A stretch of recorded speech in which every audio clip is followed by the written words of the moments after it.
Bienvenidos.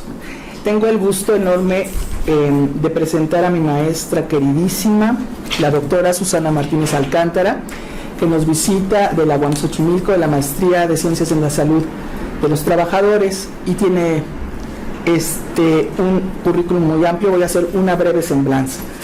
Susana Martínez Alcántara es licenciada en Psicología por la Facultad de Estudios Superiores Zaragoza de la UNAM, maestra en Medicina Social por la Universidad Autónoma Metropolitana Xochimilco y doctora en Ciencias de la Salud en el Trabajo por la Universidad de Guadalajara. Es profesora investigadora titular desde hace 18 años de la Maestría en Ciencias en Salud de los Trabajadores de la Universidad Autónoma Metropolitana Unidad Xochimilco y profesora invitada en la Universidad Autónoma de Querétaro, en la Universidad Autónoma de Sinaloa y en el Centro Interamericano de Estudios en Seguridad Social.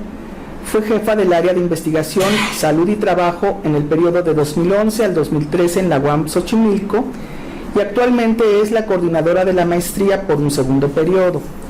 Fue titular de la Secretaría de Relaciones Públicas e Investigación de la Red de Investigadores sobre Factores Psicosociales en el Trabajo AC en el periodo del 2010 al 2013 y actualmente es la responsable de finanzas de la misma red. Es autora de diversos libros, capítulos de libro y artículos científicos sobre el tema de la salud mental en el trabajo. Y ahora va a presentarnos su ponente. Gracias, Terry. Bienvenida, Susana. Gracias, amable. Bueno, pues en primer lugar quiero agradecer la invitación que me hizo mi querida Alfredo Guerrero y Tere Gutiérrez, también muy querida. Pues es una oportunidad de lujo poder presentar resultados de esta investigación en un espacio como este, porque a final de cuentas académicos, unos alumnos, otros académicos que seguramente están viviendo y sufriendo lo que a nosotros nos ha acontecido allá en la UAM Xochimilco. Lo que yo les voy a presentar es el resultado de una investigación que realicé en la UAM con académicos de tiempo completo. Hay varios criterios de inclusión de los mismos, pero interesaba básicamente ver el peso que esta dinámica de trabajo en la que hemos estado en los últimos 20 años, relacionada con la búsqueda de becas y estímulos, está teniendo en la salud de los académicos. Entonces, la exposición está organizada a dos niveles. Por un lado, estoy presentando antecedentes del primer estudio que hice y luego a 2 años de distancia hice otro estudio con una submuestra de esa misma población y encontré cosas bien interesantes, que no era el objetivo, pero encontré cosas interesantes que se las quiero platicar, que creo que abren ahí una veta de investigación y que dejan preguntas, ¿no? A mí me han dejado muchas preguntas los resultados de esta segunda parte. Entonces, pues es eso lo que contiene, está un poco larga, podemos irla ajustando. Si quieren preguntar, puede ser conforme se vaya haciendo la exposición, al final yo no tengo ningún inconveniente, ¿sí? Bueno, pues pasaría en todo caso tomando como referencia un marco contextual. Me parece que es fundamental que cuando uno hace un estudio de alguna investigación en particular, uno siempre tiene que contextualizar dónde estamos parados. Entonces, una de las cosas que yo quisiera señalar, que me parece que es muy relevante, es dejar señalado el papel que tanto el Banco Mundial como el Fondo Monetario Internacional han tenido en el diseño de políticas de distinta naturaleza en el país. O sea, políticas salariales, políticas laborales, políticas económicas, políticas sanitarias, políticas educativas, ¿no? Y dentro de este bagaje, digamos, de políticas a nivel de la educación, pues nosotros estamos dentro de las instituciones de educación superior sometidos, digamos, ahora lo podemos decir, a programas de estímulos. Dentro de estos programas de estímulos, pues está el Sistema Nacional de Investigadores, que fue el primero que surgió con la intención de retener, ¿no?, a los investigadores, que no se diera la fuga de cerebros. En la UAM en particular tenemos un sistema que se llama becas y estímulos, y hay otro conjunto de recursos económicos que el gobierno ha puesto a disposición de los académicos para que concursemos por ellos y que podamos hacer investigación en el campo en el que estamos concentrados. Bueno, Mirando un poco estos antecedentes y observando a los profesores ahí en la universidad, sobre todo cuando uno está metido en el campo de la salud de los trabajadores, resulta que uno empieza a ver cambios, ¿no? Cambios en la dinámica de trabajo, en la dinámica de comportamiento. Uno deja de hacer pláticas en los pasillos, uno corre todo el tiempo, uno tiene que ir a terminar el artículo, uno tiene que dar la asesoría, uno tiene que ir a dar clases. Entonces, esta parte que empieza uno, o que yo por lo menos empecé a notar que estaba sucediendo con mis compañeros, estaba también mediada por esta cosa de que tenemos que participar en las evaluaciones, tenemos que mostrar papelitos, andamos buscando papelitos de manera permanente, y bueno, todo esto ha venido acompañado con una carga de trabajo inmensa. O sea, hay múltiples actividades que hemos venido incorporando a nuestro quehacer cotidiano.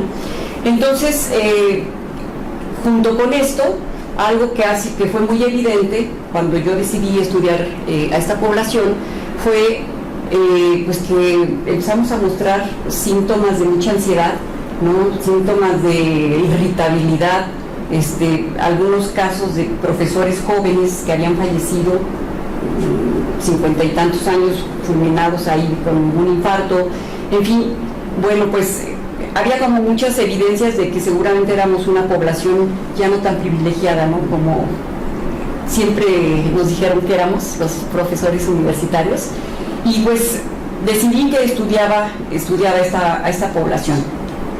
Entonces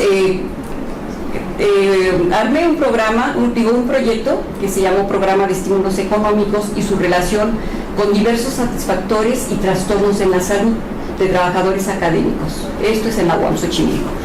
Estoy incorporando satisfactores porque no todo es enfermedad, dolor y pena, ¿no? O sea, hay una parte del contenido del trabajo que es muy enriquecedora. Esa parte creo que no me va a dar tiempo de presentárselas. Y bueno, como parte de la justificación del trabajo, pues era más que evidente la necesidad de documentar estas repercusiones que el programa estaba teniendo sobre la salud, sobre el trabajo académico y en la vida de relación.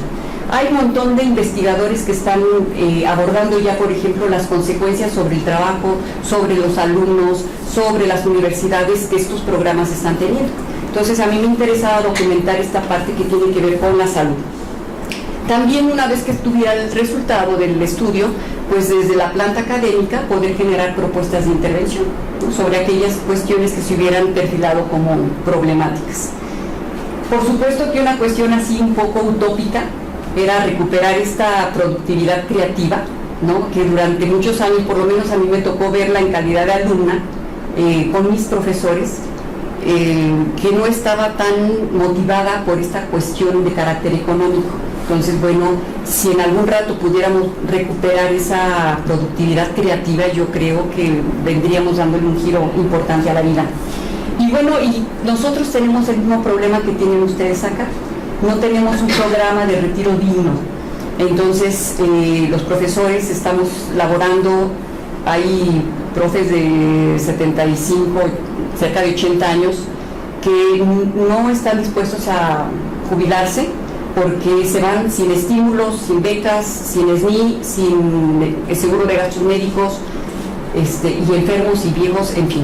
La universidad no ha hecho todavía un planteamiento, digamos, decoroso, como para que uno diga, está bien, nos vamos, ¿no? Entonces, pues un poco la idea era que los resultados de esta investigación pudieran servir de base también como para un planteamiento de esta naturaleza junto con el sindicato.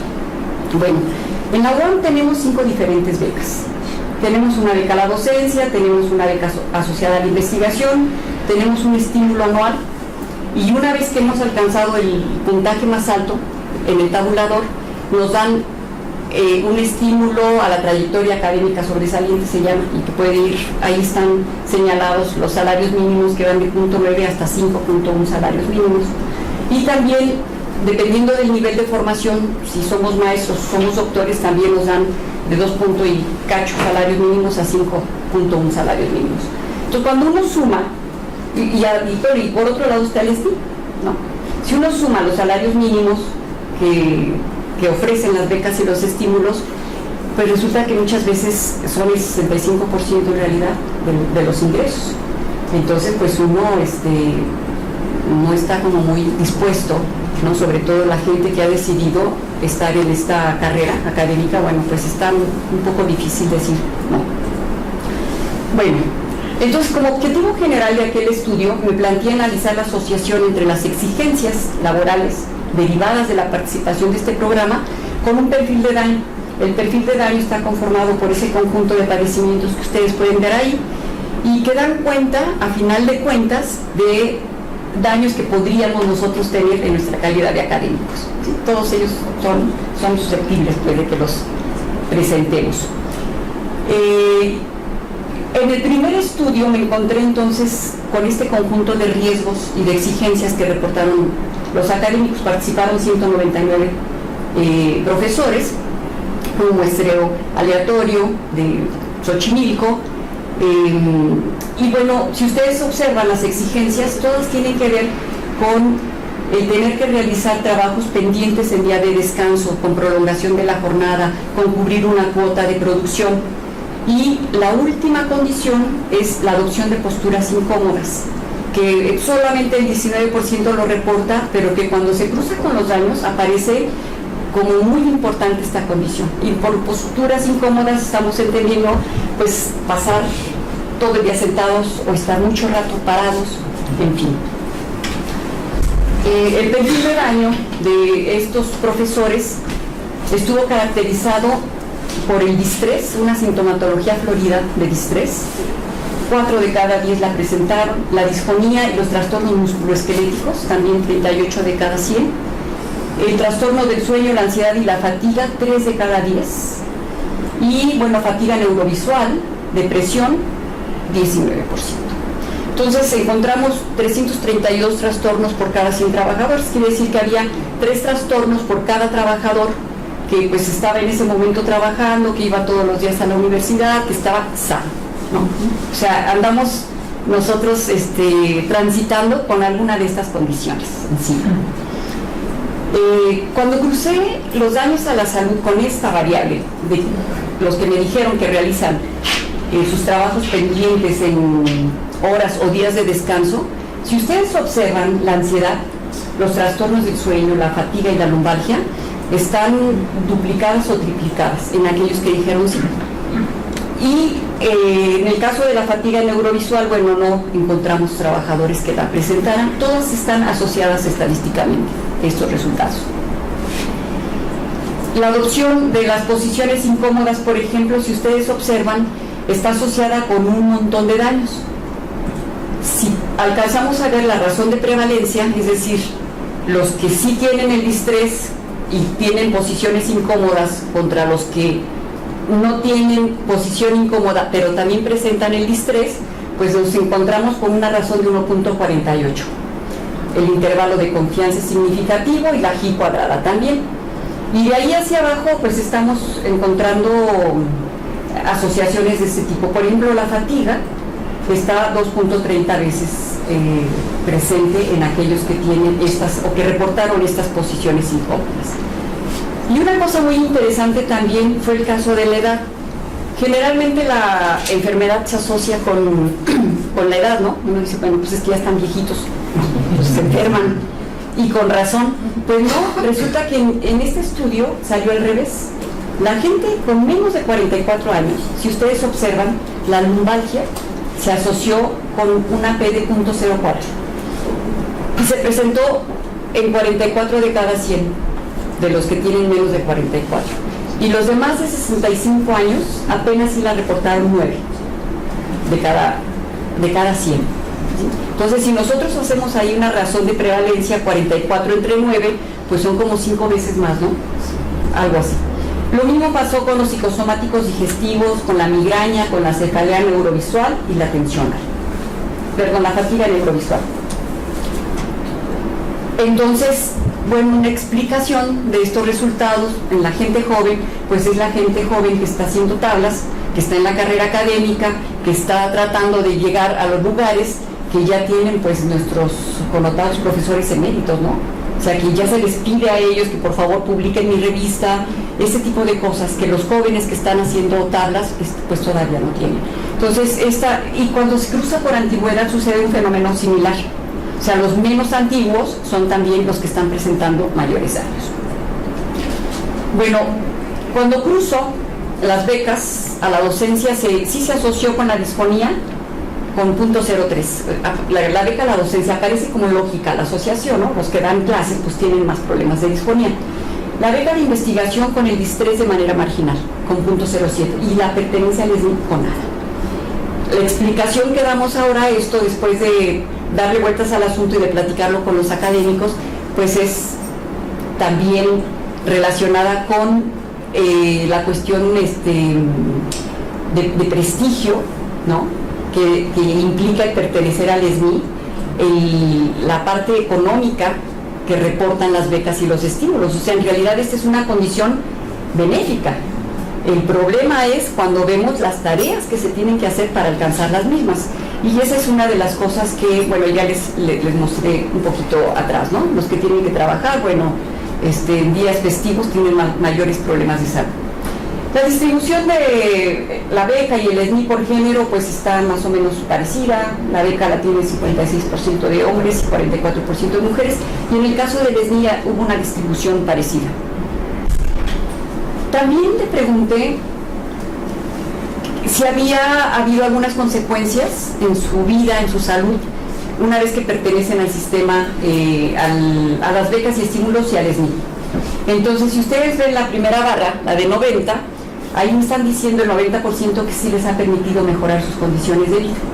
También disfrutan de estabilidad económica el 80%, el 70% dice que han sistematizado la producción académica.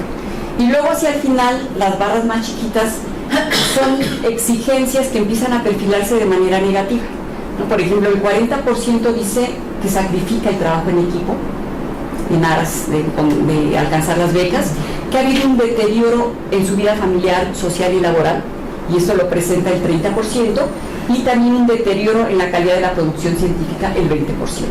O sea, hubieron profesores que dijeron, oye, pero ¿cómo te vamos a decir esto? Eso es una cuestión que nos mueve hasta la parte moral, ¿no? Pero bueno, lo dijeron.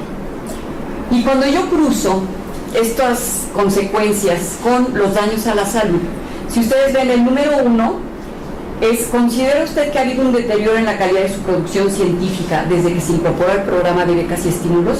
Se asoció con la fatiga, con la ansiedad, con los trastornos del sueño y con los musculoesqueléticos. Y la están presentando la fatiga 2 veces más quienes dicen estar en esta situación. Lo mismo sucede con si la vida familiar, social y laboral se ha visto deteriorada, lo mismo la fatiga se presenta 2 veces más, la depresión 3 veces más, la ansiedad 50% más. Todas las estrellitas se están dando cuenta del nivel de asociación.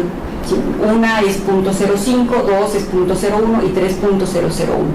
Entonces ahí hay algunas, por ejemplo la número 4, ¿considera usted que hay más calidad en sus tareas académicas desde que se incorporó al programa? Pues la fatiga, de los que dijeron que no, pues está 3 veces más elevada.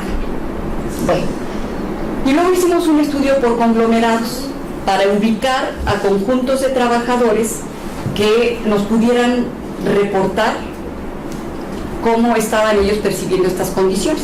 Y si ustedes observan el primero, está sobre la media. ¿Sí? Si observan el primero, son trabajadores que dicen que sí ha habido mejora en las condiciones de vida, que sí hay estabilidad económica, que no les ha permitido sistematizar su producción académica, que sí han sacrificado el trabajo en equipo, que sí hay deterioro en la calidad científica, que sí hay deterioro en la vida familiar, que sí hay incremento de gestiones administrativas y que no hay más calidad de las tareas académicas. El otro grupo está todo de la media hacia abajo y el tercer grupo está como más achatadito, ¿no? Bueno, cuando se cruza con los daños a la salud para ubicar si es que existe alguna correspondencia de este gran conglomerado con los mismos, pues nos encontramos con la fatiga, ¿no? Este primer grupo que ya les refiero, que son, digamos, los que dicen que tienen más trabajo y que no hay mejoras de nada, son los que están presentando una fatiga acentuada, está asociada a estadísticamente. Bueno, algunos resultados sobre género y actividades extralaborales. Me voy rapidito porque preguntamos también algunas cuestiones como esto, ¿no? si realizan o no trámites de casa, hacer compras, arreglos en casa, lavar trastes y limpiar la cocina, preparar comida, cuidar hijos, etcétera. Y los porcentajes están ahí. Yo pensé que iban a contestar la gran mayoría que no, o sea, generalmente pues hay apoyo de trabajadoras domésticas, en fin, bueno. Y cuando lo cruzamos por género, pues resulta que sí se mantiene la teoría. Las mujeres están haciendo más compras, lavan y planchan más ropa, cuidan más hijos, preparan comida, cosen, remienden y surcen. O sea, yo cuando pregunté eso, yo dije, yo lo hago, pero no sé, pues resulta que sí. Todas estas en relación con el género están asociadas. Bueno, si ustedes ven, los hombres lavan un poquito más trastes, pero no alcanzó a asociarse en todo caso, ¿no? Ahí con el género. Y cuando preguntamos sobre algunas exigencias laborales, pues está también que las mujeres realizan trabajos pendientes en horas o días de descanso más que los hombres.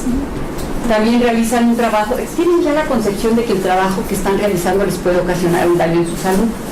También hay adopción de posiciones incómodas con más frecuencia, los hombros están tensos con más frecuencia o tuercen, ¿no?, las manos en el trabajo. Entonces, estas están asociadas en relación con los hombres. Y cuando vemos el perfil de daño, nuevamente se confirma lo que la teoría nos dice. Generalmente las mujeres vamos más al médico, reportamos más problemas de salud, y si ustedes ven, 6 de los 13 trastornos en estudio los están presentando principalmente las mujeres y están asociados estadísticamente por el género. Preguntamos también algunas actividades que se realizan de manera extralaboral para ver un poco cómo estaban usando su tiempo fuera del trabajo. Y bueno, están aquellos que estudian con regularidad más de 5 horas a la semana, 94%, leen diariamente periódico, revista, libro, 8 de cada 10, casi 9, sale a pasear con pareja e hijos, el 74%, y bueno, menos de la mitad realiza deportes, que me parece que es una condición importante, y una quinta parte de tele, la mayor parte del tiempo.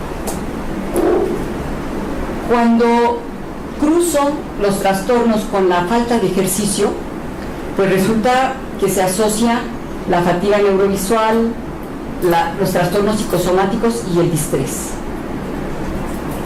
Y algo que yo no esperaba y que también encontré fue que aquellas actividades comunitarias, políticas o de servicio que se realizan fuera de la actividad, pues yo decía, es que esto va a ser una actividad como de apoyo, ¿no?, como de desfogue, como de hacer otro tipo de cosas, porque al final de cuentas es un poco lo que hacemos porque queremos hacer, pues resulta que no, apareció como una carga y están presentando más fatiga, más trastornos del sueño, más musculoesqueléticos, más lumbalgia, y también estas están ahí con nivel de asociación. En un estudio también de conglomerados, el primer conglomerado están un grupo de trabajadores que estudian, hace deporte, se juntan con amigos, sale a pasear con la pareja y no ve tele, no fuma o no fumó. El tercero, está todo hacia abajo, es decir, no estudia, no hace deporte, no se junta con amigos, no sale a pasear con pareja. Armamos otro conglomerado donde el primer grupo no tiene distrés, ni ansiedad, ni depresión, ni fatiga, y el último tiene todo eso. Entonces, cuando hacemos el análisis de correspondencia, con lo que nos encontramos es que este grupo que tenía todo hacia abajo tiene todos los trastornos, que sería el 3 y el 4, que está arriba. Mientras que los que dicen que si hacen deporte, que si tal y tal, no, está muy juntito con el número 1, que son los que no tienen ningún problema. Esto es un resultado muy interesante porque se ve esta parte positiva de la mirada que tenemos sobre el trabajo que realizamos y sobre el desarrollo de la actividad física, ¿no? Y por otro lado podemos identificar con este programa que se procesó la información, si uno le pica al conglomerado en estudio, aparece el grupo de profesores que están presentando este conjunto de daños. Entonces uno podría ahí como traerlos y hacer alguna actividad de intervención en todo caso. Bueno, sigo un poco con los antecedentes. En mayo, este estudio se hizo entre el 2008 y 2009. En mayo del 2010, la universidad nos presentó un anteproyecto de reforma a la carrera académica. Y lo que pretendían era quitar esa beca, las 5 becas que tenemos y darnos una beca única. Y esa beca única, cuando uno la revisaba con mucho detalle, pues resulta que tenían una serie de criterios imprecisos de carácter cualitativo y decían que iban a evaluar la etapa de incorporación, iniciación, desarrollo, consolidación y preparación para el retiro. Y decía, bueno, es algo así como nace, crece, se reproduce y muere, ¿no? Así una mirada medio biológica del asunto. Bueno, la comunidad cuando lo leyó dijo no, fueron una comisión a preguntarnos que qué opinábamos de esa nueva propuesta y pues no, o sea, la gente dijo que no estaban de acuerdo. Se mandaron muchísimos comunicados a esta comisión que presentó la propuesta, a las autoridades y demás, y bueno, yo mandé un reporte de los resultados diciendo que si los criterios se indefinían o si se hacían más estrictos, seguramente esta problemática se iba a incrementar. Luego, en septiembre del 2010, esta carrera nos dio un informe de lo que había sucedido, un poco más numérico, ¿no?, que cualitativo. Entre octubre y diciembre se abre un periodo de incertidumbre, dada esta indefinición. No sabíamos si nos iban a quitar las becas, nos iban a dejar esas, iba a venir así una especie como de golpe, ¿no?, un albazo, pero bueno, estábamos con un temor ahí tremendo. Y en noviembre de ese año, en el 2010, es que se hace este segundo trabajo de campo. La finalidad era ver qué pasaba con los trabajadores, o sea, queríamos valorar médicamente los trastornos musculoesqueléticos, de qué tipo eran, porque fueron de las cosas que se reportaron más altas. También qué exigencias laborales de la organización y del trabajo y las de tipo disergonómico estaban presentes, ¿no?, en esta población. Y bueno, también queríamos ver cómo se estaba presentando el perfil de daño. Y dentro del perfil de daño, pues ver si el problema de columna era dorsalgia, lumbalgia, y ahí valoró médicamente un médico del trabajo. Aplicamos también un cuestionario para ver mecanismos de afrontamiento del estrés, pero eso lo dejamos. Bueno, acá lo que quiero mostrarles en adelante es cómo se comportaron las exigencias laborales y el perfil de daño de estos académicos a 2 años de distancia y en este periodo que yo digo que es incertidumbre económica, porque no sabíamos si nos quitaban o no.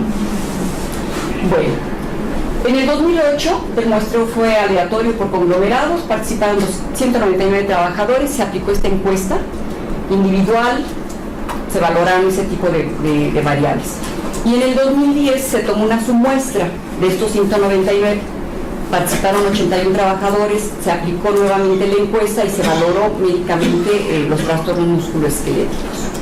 Y bueno, en los 2 momentos se procesó todo con el JMP, se controlaron variables, la edad pesa, o sea, hay que quitarle el peso, la antigüedad pesa, el género pesa.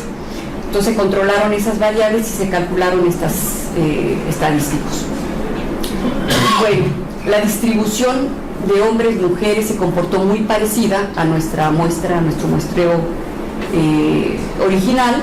La edad se mantuvo 54 años, acá fue 54.5. El rango fue de 33 años el más joven y de 72 el más viejo, ¿no?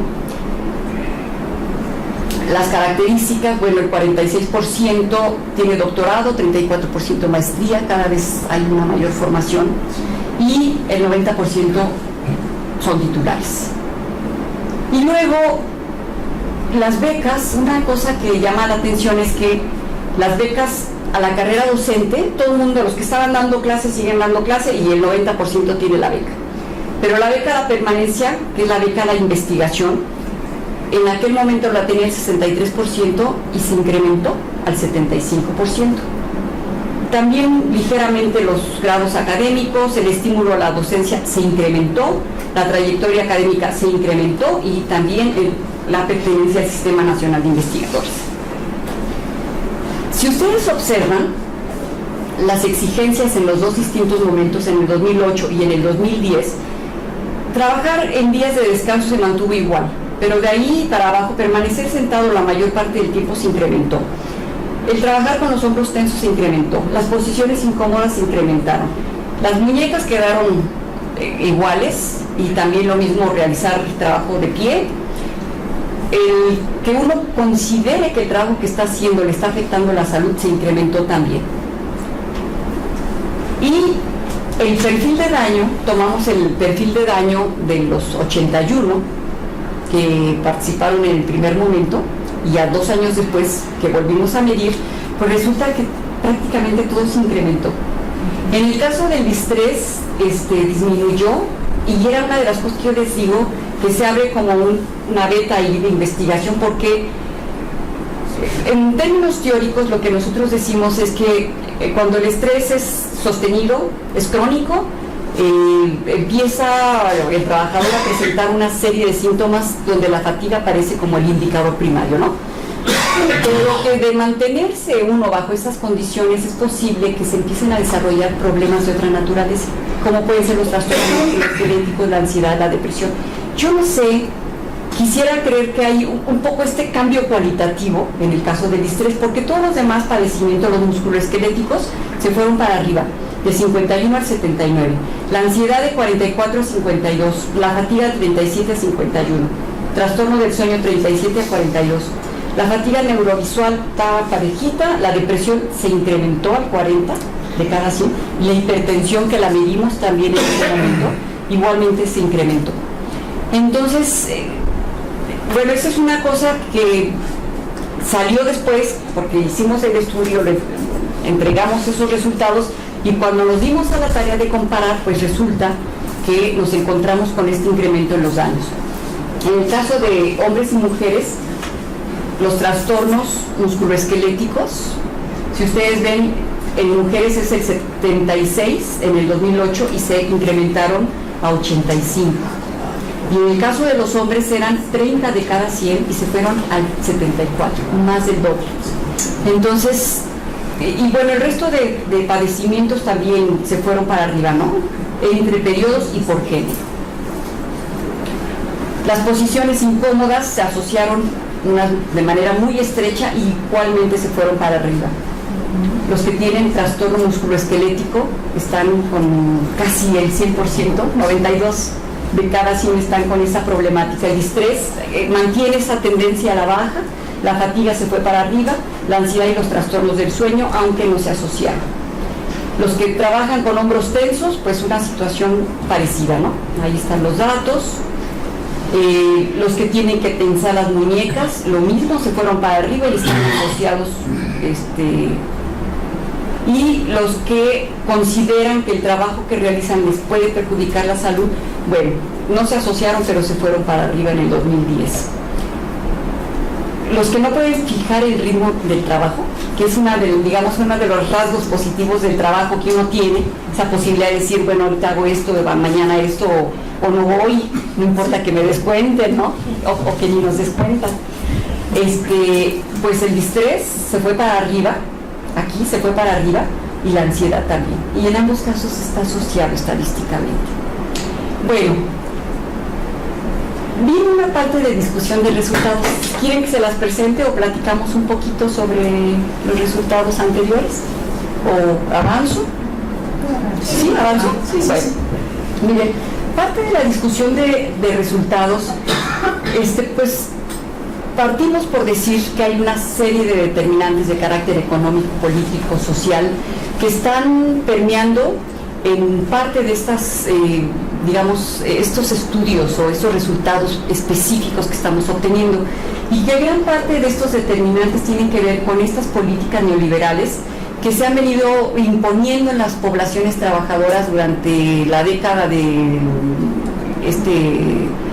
¿cómo se llama este presidente? Carlos Salinas de Gortari para acá, ¿no? Que es donde se agudizó. Entonces ha habido pues un peso importante en términos del trabajo, en términos de la salud, en términos de las condiciones de vida de grandes sectores de la población.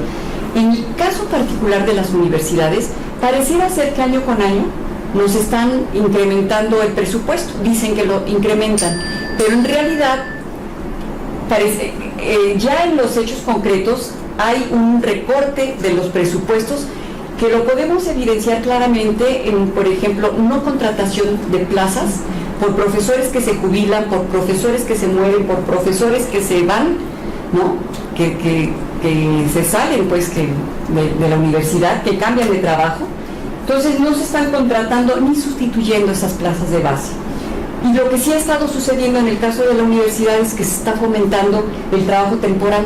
hay una inestabilidad laboral y hay una precariedad en las condiciones de trabajo, sobre todo de la gente más joven, los que están apenas tratando de ingresar a las universidades, ¿no? O sea, son temporales por trimestre, que es una de las cosas que suceden acá. Quienes se van de sabático, se está contratando tiempo parcial, menos de 20 horas. Solo se cubre el periodo de clase. Y, por supuesto, esto trae aparejado pues que hay una pérdida de derechos asociados a la estabilidad laboral. Y quienes nos quedamos, quienes todavía la tenemos ahí trabajando, seguimos trabajando, pues se nos ha intensificado la carga de trabajo. Antes solamente damos clase en la maestría, en mi caso que estoy en la maestría, ahora está condicionada una beca que tienes que ir a la licenciatura a dar clases, ¿no? Y si no te quitan la beca de la docencia. Y cuando obtienes el doctorado, pues, ¿qué te parece si asesoras una tesis de doctores, ¿no? Entonces, hay un incremento permanente, constante de actividades. Entonces, a mí me parece que una de las repercusiones de estas políticas en la población académica universitaria tiene que ver justamente con esta pues dosificación de los salarios, esta deshomologación salarial, donde se están formando un grupo de profesores con alta capacitación, que será en todo caso un nicho pequeño, y por otro lado un gran grupo de profesores que están pues en la puja, ¿no?, por obtener mejores ingresos, o los que intentaron y finalmente no lograron avanzar y que están, nosotros el 65% tiene la beca de investigación, la otra tercera parte dice yo no voy más. Bueno, y parte de los resultados en todo caso, ese es un problema que no solamente lo estamos sufriendo en la UAM Xochimilco, está en la UNAM, está a nivel nacional y está a nivel internacional. O sea, en realidad es una política que se está implementando en todo el orden. Por ejemplo, encontramos un estudio muy interesante en Australia que se hizo en 15 universidades. Aquí sus profesores ya el 40% trabajaban 50 horas por semana, esto fue en el 2001. Decían que el trabajo académico de tiempo completo es más estresante y menos satisfactorio, y 7 de cada 10 trabajan más horas que en años precedentes, y dicen que ya trabajar de noche y fines de semana es casi un lugar común. En el caso nuestro, pues la mitad de la población reportó una jornada semanal mayor a las 48 horas, lo cual implica mayor horas frente a la computadora y la adopción de posiciones incómodas. Bueno, los efectos de esas posiciones forzadas es que se asociaron con 7 trastornos de los que estamos estudiando.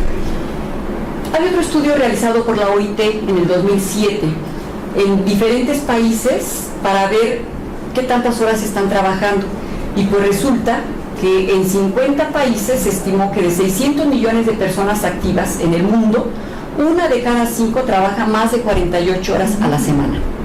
En Perú, 50%. En la República de Corea, 49.5%. Tailandia, 46%. Pakistán, 44%. Hace poquito la OCDE sacó un estudio, ¿no?, de la población mexicana, y decía que trabajamos más de 50 horas a la semana, los mexicanos. Entonces, pues, somos bien trabajadores, lo que pasa es que nos pagan muy mal. En relación con el uso de la computadora, no les mostré resultados, pero bueno, 74% de quienes prolongan la jornada más de 48 horas están usando más de 6 horas la computadora, y por lo menos la mitad la utiliza más de 5 horas al día. Las legislaciones internacionales dicen que no podemos usar la computadora más de 4 horas al día, y que cada hora o cada 50 minutos lo que uno tiene que hacer es pararse, hacer estiramientos, hacer otro tipo de actividad para descansar ojos, cuerpos, ¿no? Bueno, esta problemática la hemos estudiado también en otros centros laborales, acá en el caso de la jornada, que son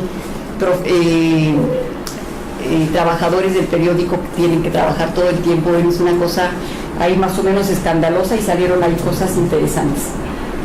En el caso del distrés, en el 2008, 54 de cada 100 reportaron, 47 de cada 100 en el 2010. La Agencia Europea para la Seguridad y la Salud en el Trabajo en el 2010 ya lo reconocía al estrés como la segunda causa más importante de malestar entre los trabajadores. La primera causa ya son los trastornos musculoesqueléticos. Entonces, creo que hay una correspondencia interesante de los resultados que tenemos con lo que están estudiando en otros países, ¿no? En el caso de los peruanos, pues ellos estudiaron la LIS-3 y 36.6 encontraron, ¿no? Ahí en Perú. Y es un testimonio de un trabajador muy interesante. Se conozco 3 dramáticos casos en los que excompañeros, personas ahora ya fallecidas, optaron por una intensiva participación y ascenso en la institución. En mi opinión, estos trabajadores, no siendo de edad avanzada, sufrieron decesos prematuros acelerados en alguna medida por el estrés producido a causa del exceso de trabajo, la exigencia institucional o bien por su propia exigencia.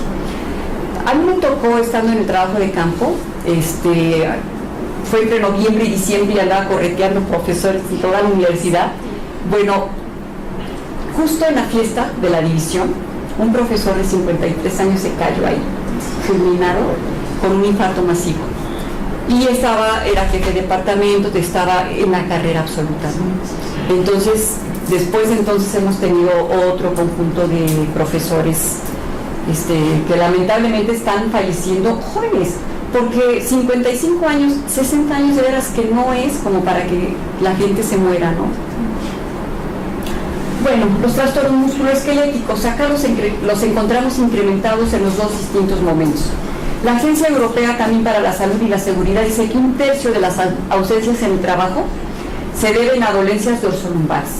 9 de cada 10 enfermedades profesionales comportan daños musculoesqueléticos y en una encuesta que realizaron en España, el 57% de los trabajadores presentan dolor en la espalda.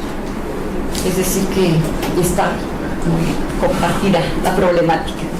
La ansiedad de nuestro caso, pues la refirieron 44 y 52%, y Cuenca también en Perú la reportó con 35% en profesores peruanos. Bueno, ¿cuál fue la salida institucional a esta propuesta de carrera académica? En abril del 2011 se dieron modalidades nuevas para el pago de las becas. 2 de ellas se pagan anualmente y 2 más se pagan mensualmente. Y el estímulo se mantiene en su carácter anual, ese lo dan una vez al año, ¿no? Juntaste 5,000 puntos, tienes un estímulo de media quincena. 5,000 puntos equivale a una conferencia como esta que estoy dando, que no es magistral, 20 puntos, una magistral 110, ¿no? Porque además tienes que mostrar que está considerado como conferencia magistral y que está tu nombre en el programa, ¿no? Y bueno, y de los artículos, que sería lo que más da, pues uno de difusión 330 puntos y uno en la salud pública, que tiene una difusión grande, pues 3,000 y pico de puntos, ¿no? Pero bueno, publicar allá es como muy complicado, ¿no? Porque entre una mirada a veces clínico, biológica, ¿no? Que luego no entienden estas cuestiones sociales, pues no dejan muchas veces pasar. Pero bueno, estas es un poco las modalidades de pago que se abrieron en el 2011. Y en mayo del 2011 se disolvió esa comisión encargada de analizar la carrera académica en la UAM. Algunas de las conclusiones es que en este periodo de 2 años, pues la población se volvió más productiva. Se incrementó el porcentaje de académicos que tienen becas y estímulos. No encontramos nuevamente ninguna asociación con las becas. Por lo menos el 50% también de las exigencias laborales se incrementaron porcentualmente en estos 2 años. Y los daños a la salud se incrementaron casi en su totalidad, con excepción del distrés y de la fatiga neurovisual que mantuvo esta tendencia parejita, ¿no? Por género, solo se asociaron los musculoesqueléticos, pero entre grupos y entre géneros, entre años y entre géneros, se incrementaron. Bueno, las posiciones incómodas, los hombros tensos, el torcer las muñecas, el no poder fijar el ritmo de trabajo, se asociaron con 5 de los 8 trastornos. Y nosotros decimos que se abre un nuevo periodo de incertidumbre económica. El año pasado nos presentaron un nuevo reglamento. En realidad no lo presentaron, lo filtraron, así un poco como para ver cuál era la respuesta de la comunidad. Pero ese sí era un reglamento realmente terrible, donde se necesita tener 15 años en la universidad, por ejemplo, para empezar a concursar por alguna de esas becas. Entonces, pues la gente lo leyó y nos quedamos esperando a ver cuándo nos llamaban para ver qué decíamos, y pues hasta ahorita no nos han llamado. Empezaron a pagar, parece ser, con la modalidad de cada mes las becas. Pensamos que después de lo que sucede aquí en la UNAM, porque generalmente son laboratorio, ¿no? En lo que sucede en la UNAM va parejito a las otras universidades. Entonces, estamos ahora en el periodo de incertidumbre de quién sabe qué va a pasar. Porque, bueno, nos lo han dicho claramente parte de las autoridades, no hay recursos suficientes que alcancen, necesitamos dar mantenimiento, y el 80 y tantos % se va en salarios, becas, y entonces ¿de dónde vamos a sacar? Pues de ahí. Entonces seguramente, pues algo pasará en relación con eso. Pues sería todo, pues muchas gracias por su atención.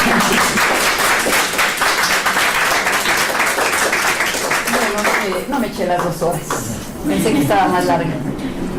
Pues si quieren comentar su experiencia aquí en la UNAM, si quieren comentar los resultados, las dudas que tengan, las preguntas, con muchísimo gusto. Bueno,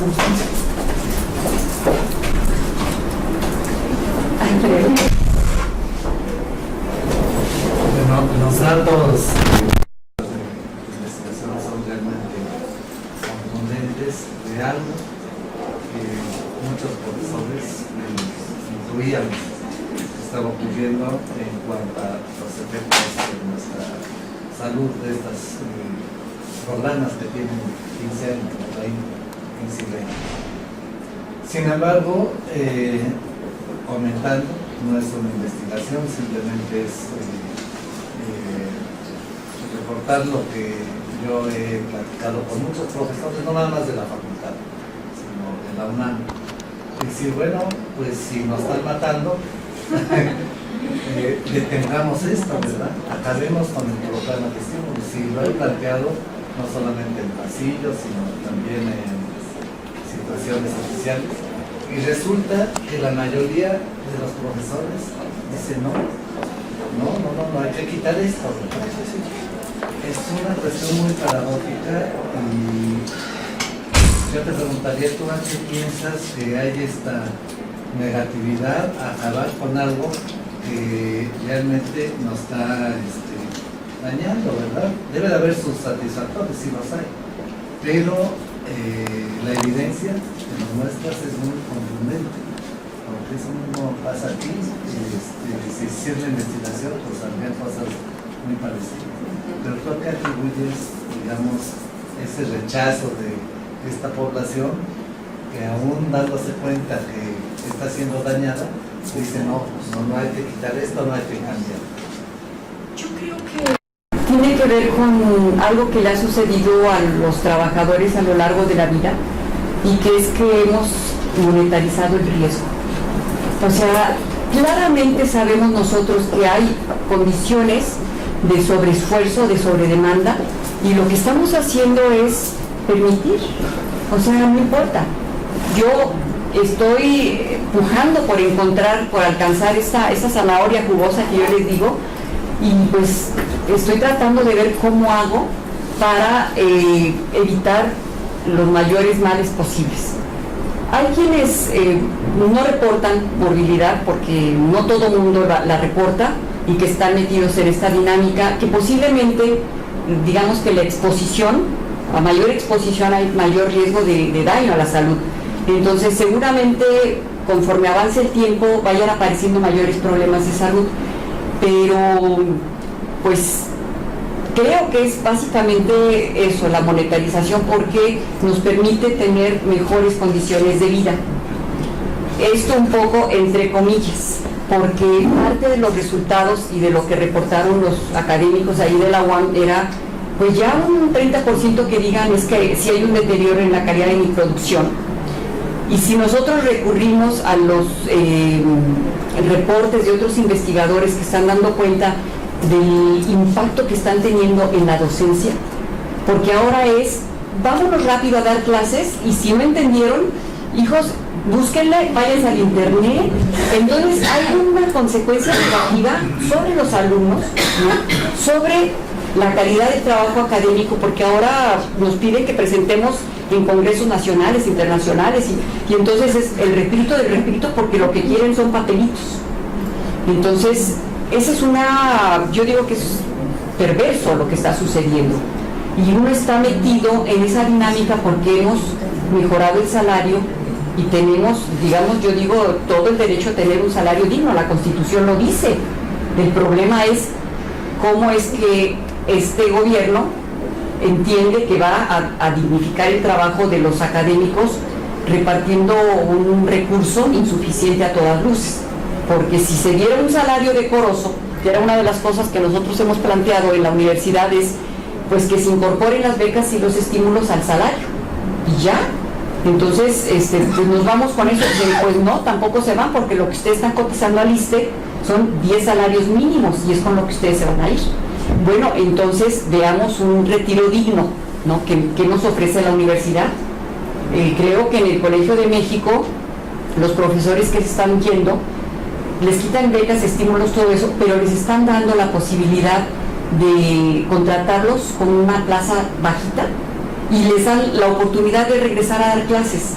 O sea, toda esta capacidad, toda esta riqueza intelectual, ¿no?, toda esta experiencia acumulada, pues tampoco se pierde.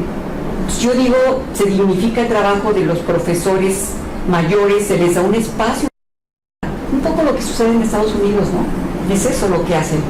Entonces, yo creo que en gran medida, respondiendo a tu pregunta, tiene que ver con eso. O sea, hay esta monetarización. Si se hace en las fábricas, sí trabajo en esta condición riesgosa, pero ¿cuánto me van a pagar de más? ¿No? Pues nosotros estamos haciendo una cosa muy parecida.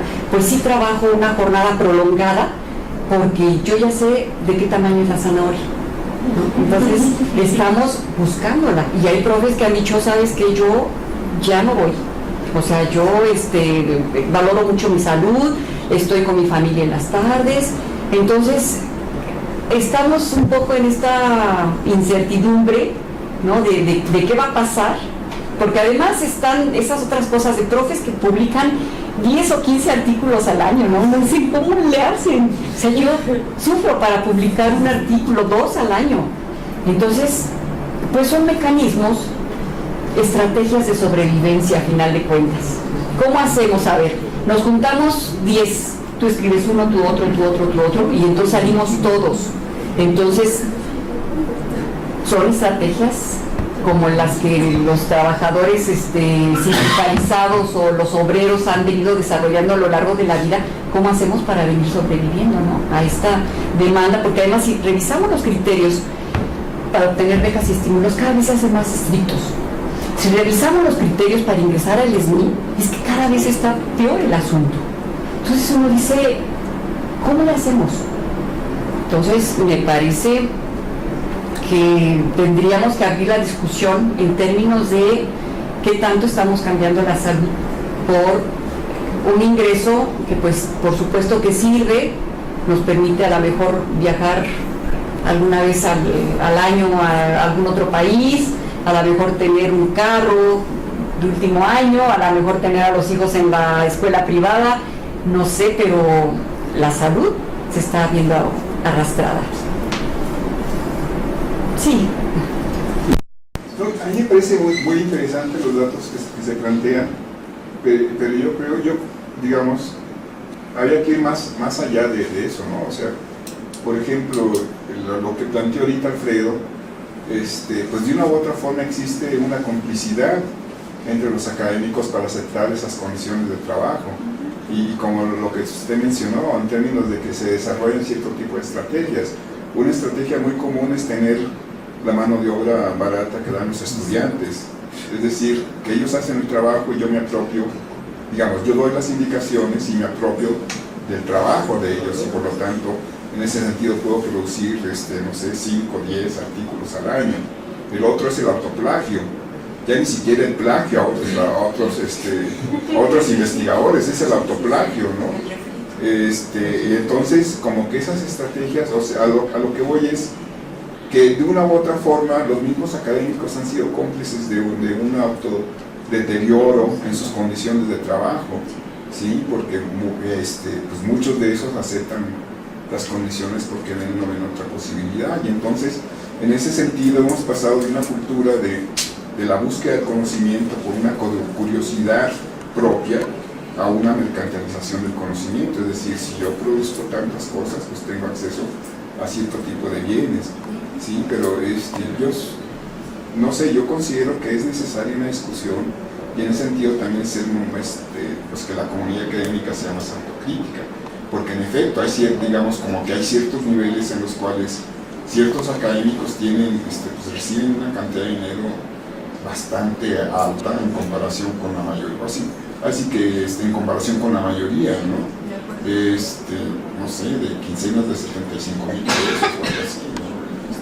Y viajan al extranjero y le dan la vuelta al mundo y tienen millas de viaje en avión, premio, ¿no? Sí, pero y por otro lado hay una propensión a la credencialización, es decir, independientemente de la calidad del posgrado que yo tenga, si tengo el grado, eso me basta y sobra como para poder acceder a digamos a cierto nivel de estímulos o de premios monetarios, ¿no? Y entonces es como una perversión, bueno, en realidad es una perversión, como está en el otro, ¿no? Una perversión en términos también de la credencialización, ¿sí? No tanto, y bueno, eso digamos compensa a lo mejor el costo-beneficio en términos de salud, es decir, bueno, pues ya soy doctor, pero sí, ¿de dónde eres? ¿No? Y la otra cuestión es que muchos de los criterios que se ponen para el ingreso a este tipo de programas son puestos por los propios académicos, lo cual es terrible, ¿sí? Porque lo único que muchas veces se refleja ahí es la mezquindad de los propios académicos hacia sus colegas, ¿no? O sea, debería de abrirse, digamos, la posibilidad de que independientemente de los grados o no grados, pues la gente desarrollara investigación, ¿no? Yo creo que habría una riqueza de investigación mucho más amplia y realmente tendría consecuencias a más largo plazo. Y si a eso lo aunamos que no hay una política educativa a largo plazo en términos de investigación y desarrollo, pues está peor, ¿no? Sí. Y bueno, sí, ¿no? Pues eso se refleja en la restricción de los fondos para la educación, ¿no? Creo que hay que considerar eso, pero a mí una de las cosas que me llama la atención es que justamente quienes establecen los criterios son los propios colegas, ¿no? Y entonces en base a eso se le regatean a otras gentes, digamos, los productos que haya podido desarrollar, y se busca además digamos un criterios de exclusión, ya no de inclusión sino de exclusión, o sea, a ver quién podemos excluir para que digamos esas bolsas sean en beneficio de más poco, ¿no? O sea, a final de cuentas se reproduce el sistema, ¿no? O sea, quienes tienen digamos más, obtienen más que quienes menos tienen, ¿no? Entonces la misma dinámica que se da a un nivel más amplio en comportamiento económico, en comportamiento del capitalismo, ¿no? O sea, se refleja también, o sea, permea también a este nivel, ¿no? Creo que hay como muchas voces críticas. Esto que ustedes me plantean, por ejemplo, hace cosa de unos 4 años, en una reunión de estas nacionales, del Sistema Nacional de Investigadores, pues un profesor salió a decir que se tendría que hacer una reflexión alrededor de lo que estaba significando el SNI como tal. Dice, porque pareciera ser que nos estamos prostituyendo, ¿no? Entonces eso lo plantea ahí, lo sacan en el periódico, sale a nivel nacional, y bueno... Lo crucifican. Pues seguramente sí, la gente del SNI, ¿no? Porque bueno, también para entrar ahí se necesita tener ya gente que conozcan a uno, que esté en tal comisión, etcétera, etcétera. Entonces, yo creo que se reproduce lo que está sucediendo a nivel del país, se está reproduciendo a nivel de nuestras instituciones en chiquito. Es exactamente lo mismo, pero yo creo que hay pues estas voces críticas, ¿no? que se dan en distintos niveles pues supongo que en algún rato se plantearán. Ustedes acá tuvieron hace poco un movimiento interesante a propósito del PRIDE, ¿no? Cambios que iban a haber, y yo me enteré ahí que una profesora, María de la Luz, creo, junto